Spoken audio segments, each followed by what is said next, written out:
You love learning, you've read countless self-help books, listened to podcasts and watched some motivation videos. You're inspired to try new ideas, but you're stuck.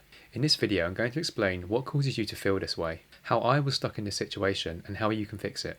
At the end, I'll explain the one crucial thing you're going to forget and the signal you need to look out for to know you're on the right track. Learning is fun. There are so many books, videos and podcasts to acquire new knowledge. When we're absorbed in learning material, we can feel wise and powerful even. The problem is you end up with a head full of tactics and no ability to take any action even though it's right in front of you. It's like reading the instructions of how to ride a bike or drive a car. It's worthless without actually doing it. It doesn't work there. It doesn't work with self-development. It took me a while to realise this, but up until this point, I couldn't stop consuming more information. It was reinforced because I sounded clever, regurgitating these tactics to people, and having a good response. I felt wise, stroking my own ego, and this could go on for months. But then the reality hit. I couldn't implement it on myself. I'm not moving. I'm talking about these tactics, but not implementing any of them in my life. I could keep up this facade to others for ages. But the pain was all internal. I knew I wasn't able to move, and this made me sad. I had a wealth of knowledge at my disposal, but nothing to show for it. I couldn't deal with this anymore. It was eating away at me. I had to figure out a way to get unstuck. I spent ages trying to understand what was going on in my head. It eventually came up to the surface. The problem wasn't the tactics, it was the mental blocks. I didn't have the confidence to execute. I was scared of failure,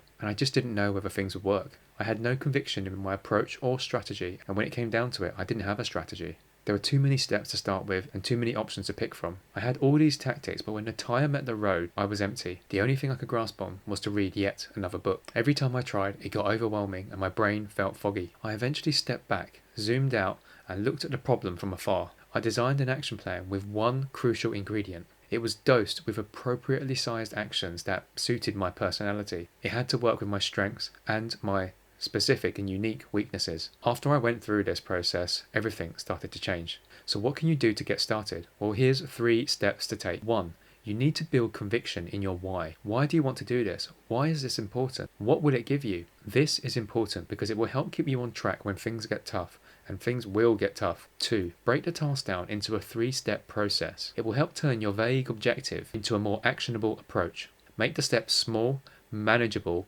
and within a time frame. 3. Make a weekly schedule of commitment. For example, if you want to start a blog, try writing an entry in a Word document every Wednesday night. This helps build structure and a chain of consistency. It increases pressure to perform rather than having an open-ended to-do list.